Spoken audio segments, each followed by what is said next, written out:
저도 이제 안보 강연을 다니면서 느낀 것은 우리 국민들 대부분이 국가 안보와 관련해서 세 가지 사항에 대해서 잘 모르고 무관심합니다.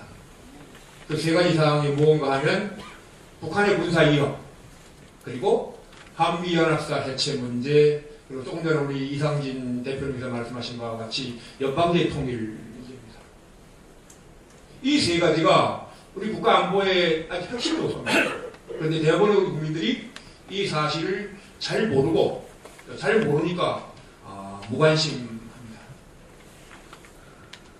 그 무관심한 이유가 사실을 바탕에 두고 이것이 무관심하면 참 좋은데, 이 한 무관심과 우리 국민들의 안보 불감증이 지난 10년 좌파 정권의 햇볕 정책과 또 정부의 잘못된 교육 정책에 의해서 만들어져 있다는 것입니다.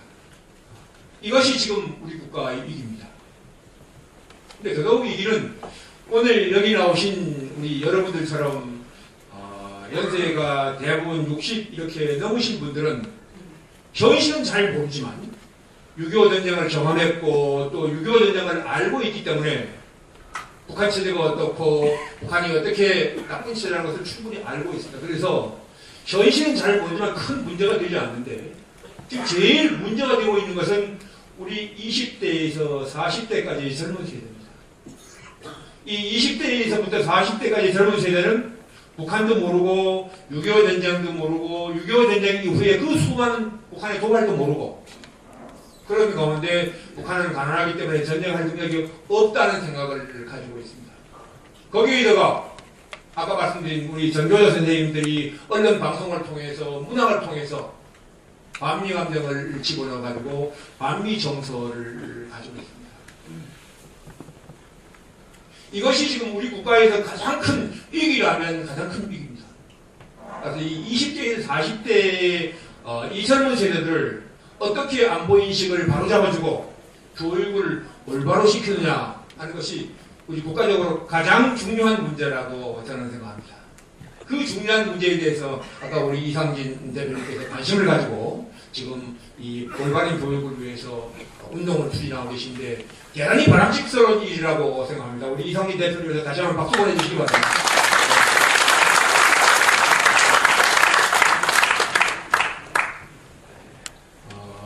제가 대학에서 이렇게 강의를 해보면 우리 대학생들이 북한에 대해서 거의 모르고 북한의 6.25 전쟁에 의해 그 수많은 도발에 대해서 거의 전혀 모릅니다. 그리고 북한은 같은 민족이고 가난하기 때문에 도와줘야 될 나라로 이렇게 인식하고 있습니다. 그런데 한 학기 동안 강의가 이렇게 끝나고 난 다음에 제가 이렇게 물어보면 우리 대학생들이 이런 말을 합니다. 북한에 대해서 전혀 벽지 상태에서 배우기 때문에 너무나 많은 것을 배웠습니다. 그리고 우리가 어떻게 북한에 대해서 이렇게까지 몰랐는지 이해가 되지 않습니다. 그리고 저희들이 이 한미동맹의 중요성을 정말 모르고 교수님 미선이 촛불 집회에 나가고 반미 감정을 가지고 있었다는 것이 얼마나 잘못됐고 얼마나 위험한 일인지 교수님 강의를 듣고 절실히 믿었습니다. 이런 이야기를 합니다.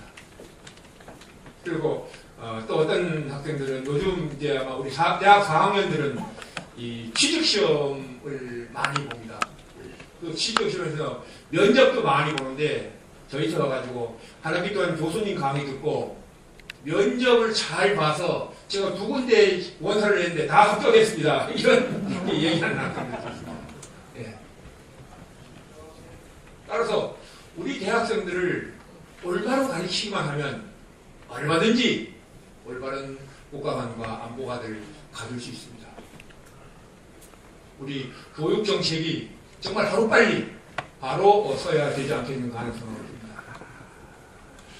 이 교육정책이 잘못됐다는 그 대표적인 증거가 아마 2002년도에 일어났던 이 교수님 미선이 사건과 장례를 일어났던 광우병 사건입니다. 여러분 아시다시피 2002년 6월 29일 서해교전이 일어났을 때 북한 경비함이 우리 해군양정을 기습사격해서 6명이 전사했는데 우리 젊은이들이 촛불을 하나 들지 않았습니다. 그랬었는데 그해 10월 달에 우리 미기선한 장병들이 우리 젊은이를 지키고 대한민국을 지키기 위해서 훈련을 하다가 그것도 사고로 여동생 2명이 교통사고로 사망했는데 그 여동생 2명이 사망한 것은 정말 안타까운 일이지만 그 일을 가지고 수십만의 우리 젊은이들이 서울시청 앞에 광화문에 촛불을 들고 만미를 외쳤습니다.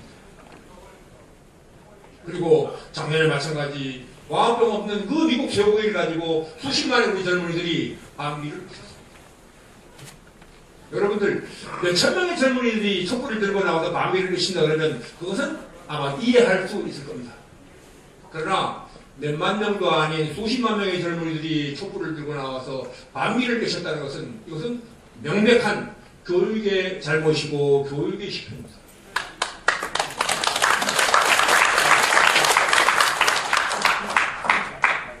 이 교육을 하루빨리 바로 잡아야 합니다.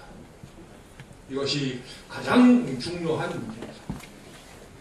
이렇게 우리 국가를 이끌어가는 주류 세력인 20대에서 40대 우리 젊은이들이 반미 정서를 가지고 있는 이런 상황에서 여러분들 아시다시피 한미연합사는 해체가 계속 추진되고 있고 지난 12월 8일 미국의 보스워스 특별대표가 평양을 방문해서 이제 미북 대화가 시작됐습니다.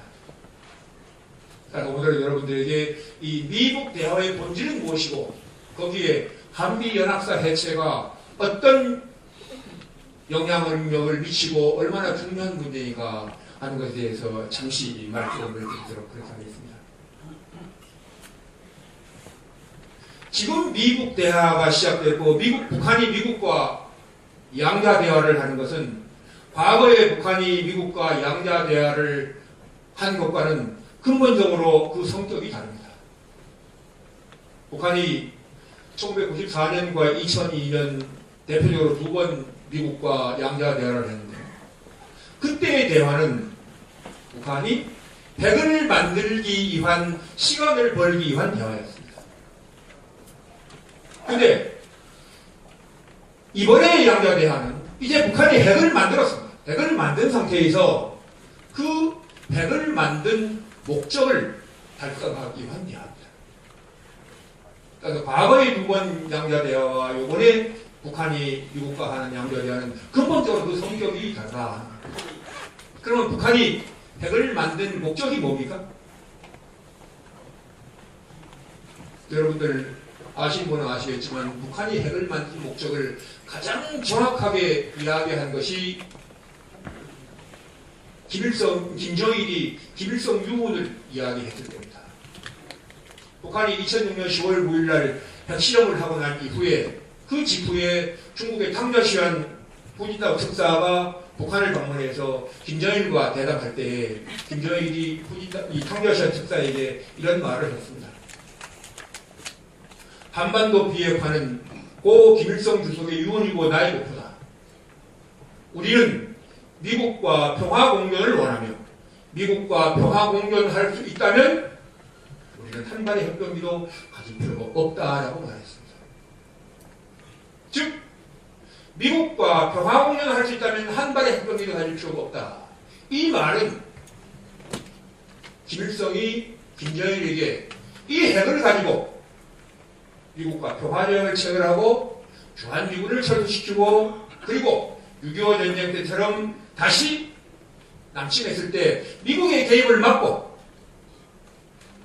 남한을 적화통일하고 나면 한 발의 핵병기도 가질 필요가 없다는 것입니다.